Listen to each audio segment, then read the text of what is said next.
Hello, hello guys, how are you? Hopefully, you're all doing okay. So on the previous video, we talked about an internal range, internal liquidity, which uh, which is got certain values like fair value gaps, OW, whatever etc.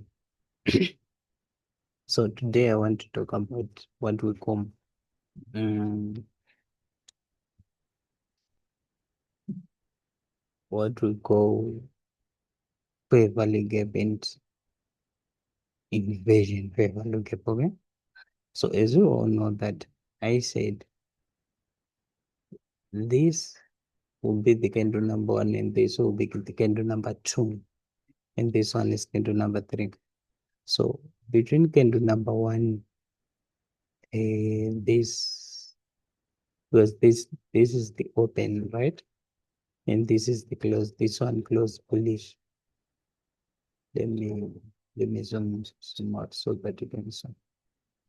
This one closed bullish and this one closed bearish.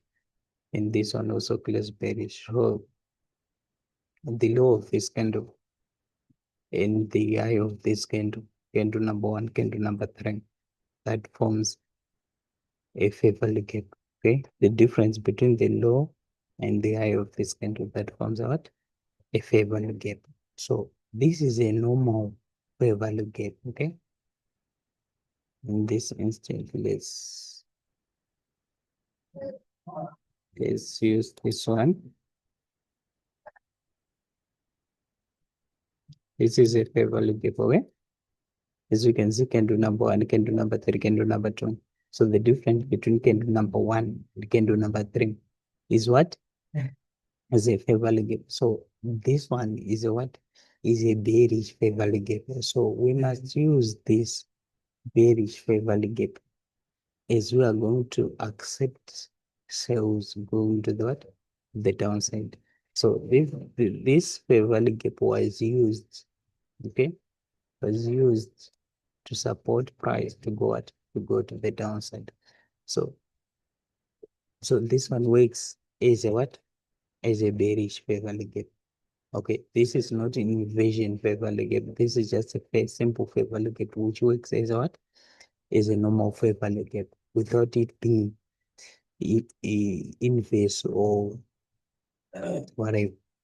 Okay, so this is the normal way how a fair value gap must work. Okay, normal way how a fair value gap must work.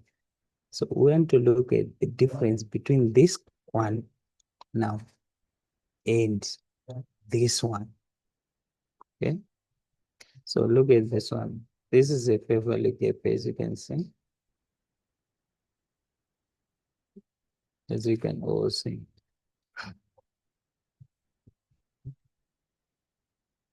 So this fair value gap is a bullish one. Let me change the color and just put blue. This one is a bullish fair value gap because we have got this bullish candle which formed this fair value gap. Okay, so it's a bullish fair value gap, but this fair value gap, we use it for price to go up like this, then we use it for price to go down. So in this scenario where we use it for price to go down like this, it's now no longer a fair value gap, it's now an inversion fair value gap. Okay, we use it inversely. Okay, it's now what? Inversion fair value gap. Do you now see the difference? If we use a fair value gap in a normal way, like this, we use it in a normal way. This is a fair value gap, and we use it in a normal way. As you can see, we use it in a normal way. Then this one works as a normal fair value gap, but this one now, we are now using a bullish fair value gap for us to enter trades going to the opposite direction, which means to say we are now using it as what? As an inversion fair value gap. Okay. So in this scenario, in this fair value gap, this fair value gap, we've got what we call 2 points, two certain points that we have that are so much important in our trading life. Okay, so you see this line. Let me do this. Let me do this so that you can see it correctly. So you see this dotted line here is what we call the midpoint of this fair value gap. Okay, it's the midpoint of what? Of this fair value gap. What does it imply? We're trying to say the from this line going up is the same as from this going down. Okay, so how can we now use a fair value gap in the correct way?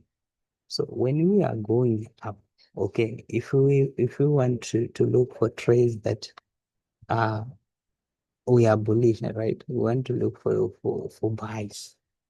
How are we going to use this fair value gap? We then wait for price, okay, to wait between the this midpoint up to this range here, from this range to the midpoint. We don't want to see price or candles closes below this this lower part. Why don't you want to see candles closes below this part?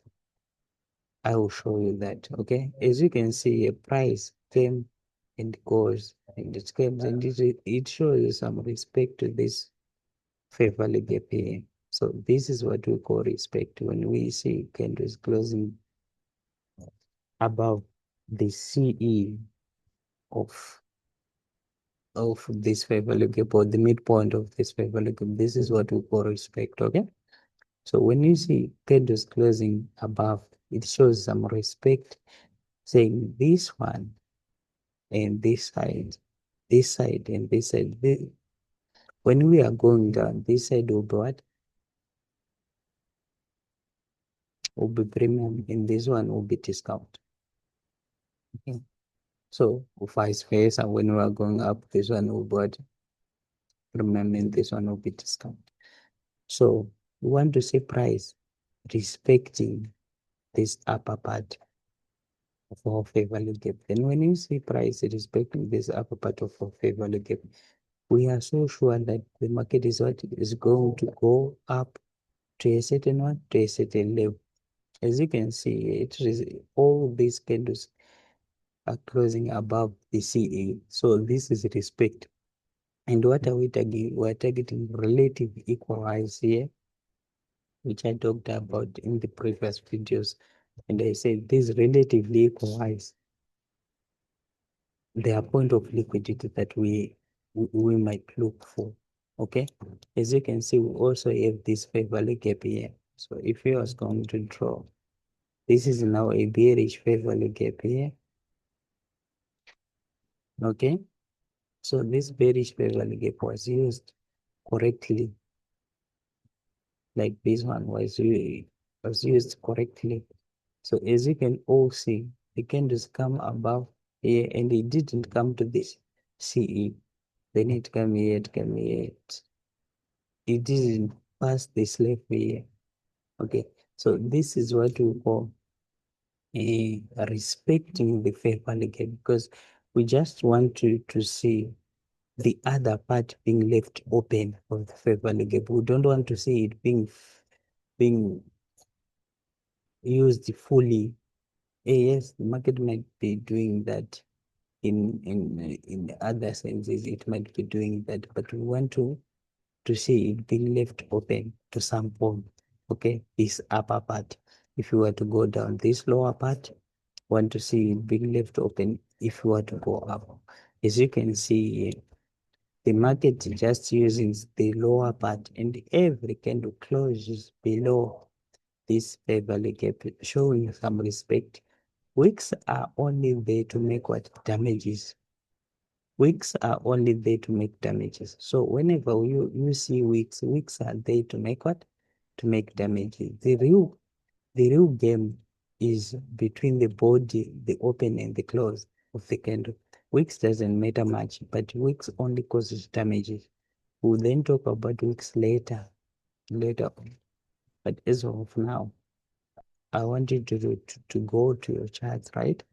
Look for these things. Okay. As you can see, we have got a favorable gap here. You want to use this one.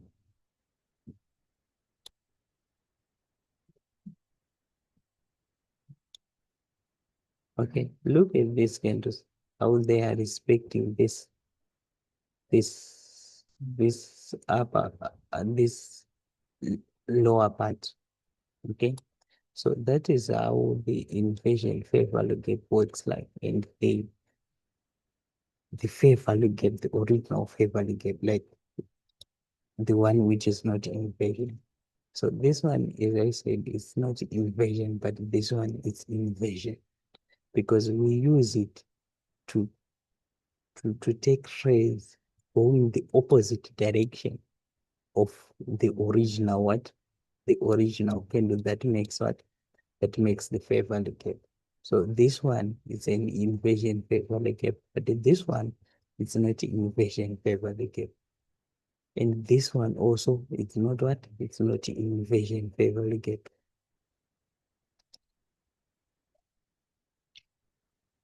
So you want to see the upper part being left open, this upper part being respected and being left open.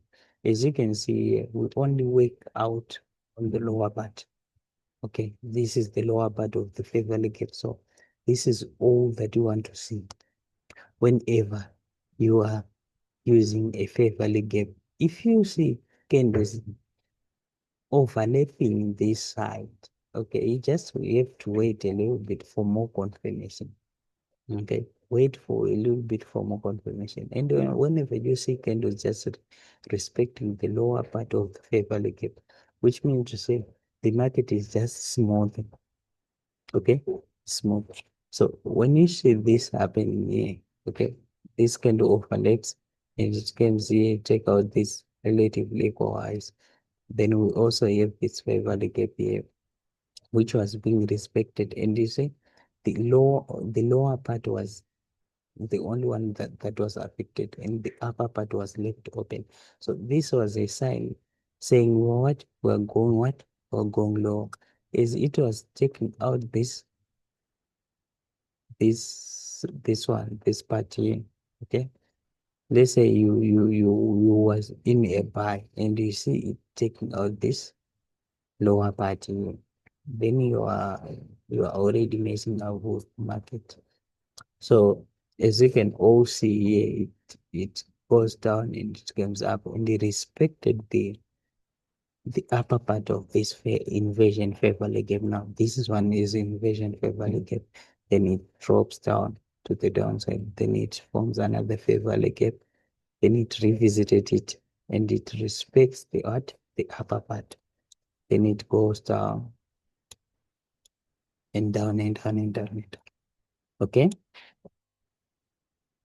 I think you are actually seeing what I'm telling you and what I'm showing you here.